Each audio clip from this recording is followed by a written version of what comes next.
centre hospitalier de Montfavet à Avignon. Alors je suis actuellement avec notre ami Giuseppe Martonnet. Là, il a une bombe entre les mains, hein. C'est un scoop que je vous délivre. Alors c'est à l'occasion, tout bêtement, hein, tout simplement, d'une inauguration dédiée à notre magnifique Camille Claudel. Et jamais un tel hommage ne lui avait été rendu, et ça depuis des siècles. Moi je suis ravi des siècles. Enfin, on a l'impression qu'elle est partie depuis tellement longtemps.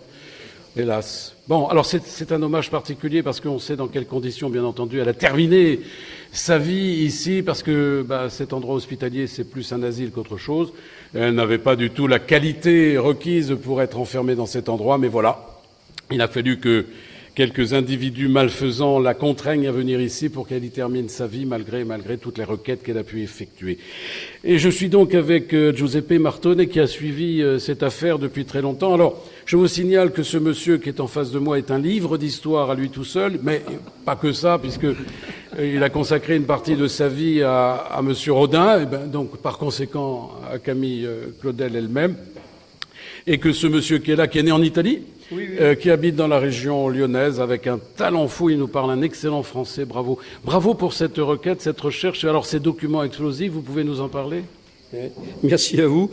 Oui, alors la naissance de cette sculpture et la découverte. Oui, allez, on y va, on fonce. Alors, la découverte, donc j'ai fait de nombreux voyages en Toscane pour ce que je suis aménageur, constructeur et urbaniste pour des projets de construction. Vous voulez dire un peu architecte, quand même, voilà, un petit peu ça. Absolument. Je me suis consacré aussi aux demeures et au patrimoine de France dans les demeures du XVIIe.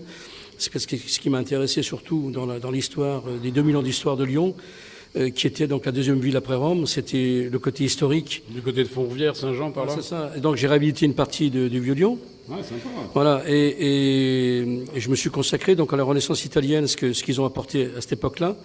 Et je précise entre parenthèses que Lyon, à la Renaissance italienne, concurrençait Londres. D'accord. Vous voyez, quand je vous disais qu'il était féru d'histoire, hein, il a rigolé, mais c'est vrai. Une chose qui est importante, je tiens à le dire maintenant, je suis un gars adoptif. Je suis arrivé en 57 à Lyon. Mon père était maçon et mon oncle aussi. La première construction que nous avons réalisée, c'est sur les collines de Fourvière. De Fourvière, bravo. La cité romaine. Ouais. Ah voilà. Voilà, on y arrive. Enfin, c'est foutue histoire là. Le fameux musée gallo-romain. D'accord. Un des plus importants d'Europe pour l'époque, intégré à la colline. Et moi, j'avais à l'époque 7-8 ans, je crois. J'apportais le casse-croûte à mes parents, à mon père. Et vous les observiez pendant ce temps-là. J'observais le travail, mais alors ce qui était intéressant, c'est qu'à chaque coup de pioche qu'il donnait, il tombait sur des sculptures romaines. Non, c'est pas vrai. C'est pas possible. Alors là, je me suis dit, c'est pas possible. Je faisais des yeux. Vous êtes marqué par le destin, vous. Alors, j'ai des yeux. Et donc, tout ça, ça m'a poursuivi, donc, dans toute. Et je n'ai pas pris l'option de construction parce que ce qui construisait à l'époque, c'était du bétonnage intensif. Donc, je me suis plutôt consacré à la Renaissance italienne. Même à la restauration, non ?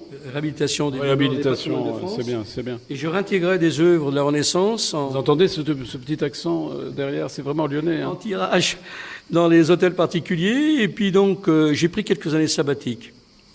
Parce que j'ai gagné beaucoup d'argent. Voilà, mais dites-le. Voilà, dites-le, vous avez gagné beaucoup d'argent. Et c'est peut-être que là, c'est à ce moment-là que vous êtes retourné, non ? Quand même, je vais finir parce que le bouquin qui va sortir, que j'ai... Oui, alors attendez, parce que avec Giuseppe, ça part dans tous les sens. Alors on va essayer de remettre l'équilibre, le fil. Non, alors racontez-nous d'abord votre voyage en Italie. En Italie, donc j'ai fait la connaissance d'un vieux monsieur qui est une famille de sculpteurs. Qui est donc sur le toit de Carrare. Alors attendez, ça remonte à quelle année, ça ? En 2004. En 2004. Ouais. Et il m'a pris par la main, il me dit, tu sais, Giuseppe, c'est pas les Romains qui ont commencé donc l'excavation du marbre, mais bien avant les Romains, il y avait les Étrusques. Et il m'a pris par la main et il m'a fait visiter toutes les carrières à Carrare. Vous vous en rendez compte quand même cette chance inouïe que vous avez eue là ? Attendez, vous allez voir le reste. Et donc, je suis donc, on a sympathisé, il y a une communion entre lui et moi. Et dans les chaleurs de Carrare, parce qu'à Carrare, il y a le marbre, mais il y a aussi la mer. Non ? la mer. Donc, Ah oui, les d'accord. plages.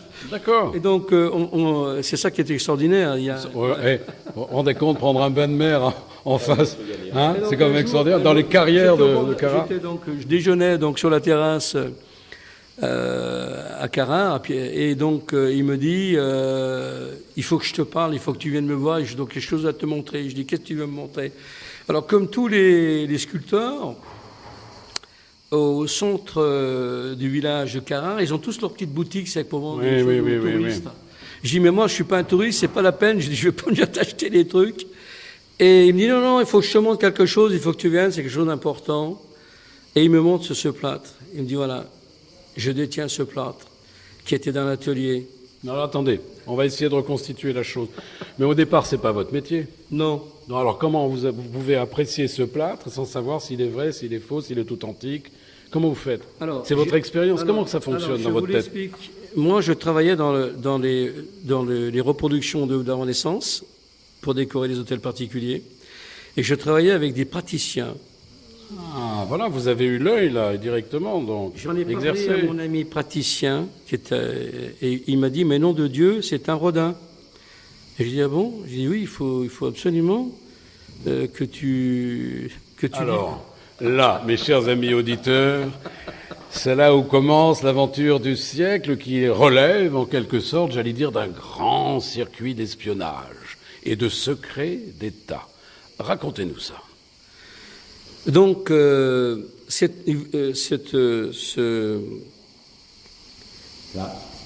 sculpteur ne souhaitait pas se défaire, dessaisir de ce plâtre, parce qu'il y tenait, d'autant plus qu'il avait Il en connaissait la valeur ou pas? Ben, évidemment. Entre parenthèses, Anne Paris avait envoyé des éminences il y a une quinzaine d'années pour acheter ce plâtre. Ah, donc ça veut dire que ce plâtre était déjà connu. Anne Paris, c'est donc la nièce de... Oui, oui, absolument, mais ce plâtre était connu, c'est ça. C'est-à-dire qu'il le savait. Lui-même, le sculpteur, m'a dit qu'il y avait il avait reçu la visite d'émissaires français pour Camille. Bon. Mais ce plâtre n'a jamais quitté Cara pour des raisons... Voilà, monnaie. Alors je voudrais vous faire le geste à la radio, mais malheureusement vous ne l'entendrez pas. Alors imaginez que vous avez un tour de main à faire entre l'index et le pouce. Voilà, ça veut dire monnaie, comme chantaient quelques-uns. Et je lui dis, écoute, moi je suis intéressé donc à acheter donc ce plâtre. Il me dit, le jour où tu prendras la décision, tu m'appelles et je viens. Et donc un soir il m'appelle. Enfin, c'était aux alentours de 10h30, 11h. Il me dit, je suis décidé parce que je me fais un peu vieux et j'aimerais bien que mon fils prenne la relève. Et on est un peu à l'étroit. Et j'aimerais lui construire un grand atelier sur les hauteurs de Cara. Il voulait dire qu'à ce moment-là, le plâtre a été vendu, c'est vous qui l'avez acquis. J'ai réussi à le convaincre de me vendre le plâtre pour qu'il réintègre le patrimoine national français. Alors comment on fait là? Vous repartez avec le plâtre sous le bras? D'abord, on a été obligé non pas d'aller à Cara, mais avec le blé. Là, il faut trouver l'argent, quoi. Voilà. Donc j'ai des amis financiers qui m'ont aidé, bien évidemment. Ah, il avait tout claqué avant. Est-ce que vous voulez, il était parti en vacances?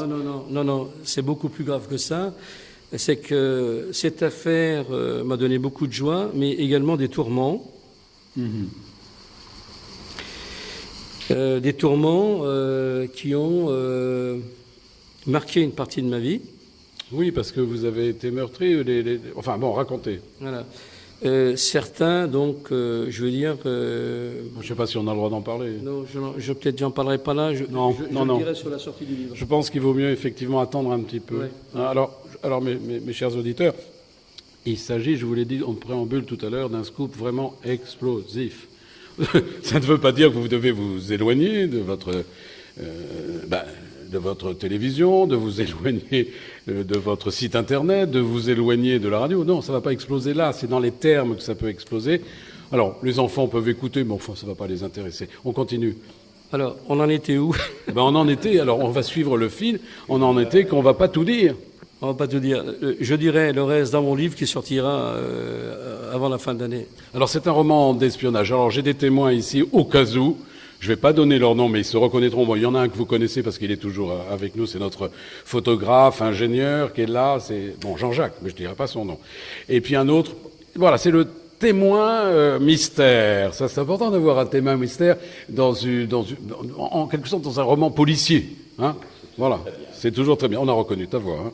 Bon, alors Giuseppe. J'écrivais des romans. Non, attendez, on va pas s'égarer. On va pas s'égarer. Oui, il en écrit, mais dans sa tête. On continue. On continue. Bon, Giuseppe, alors maintenant, là, voilà, au jour d'aujourd'hui, vous repartez là? Et je repars. Vous repartez à Lyon, vous restez sur Avignon? Je repars, donc à mes obligations. D'accord. J'ai des projets importants, parce que... Vous n'êtes pas, votre téléphone n'est pas mis sous écoute, sur écoute, hein? En parenthèse, oui, je repars pour mes obligations. D'accord.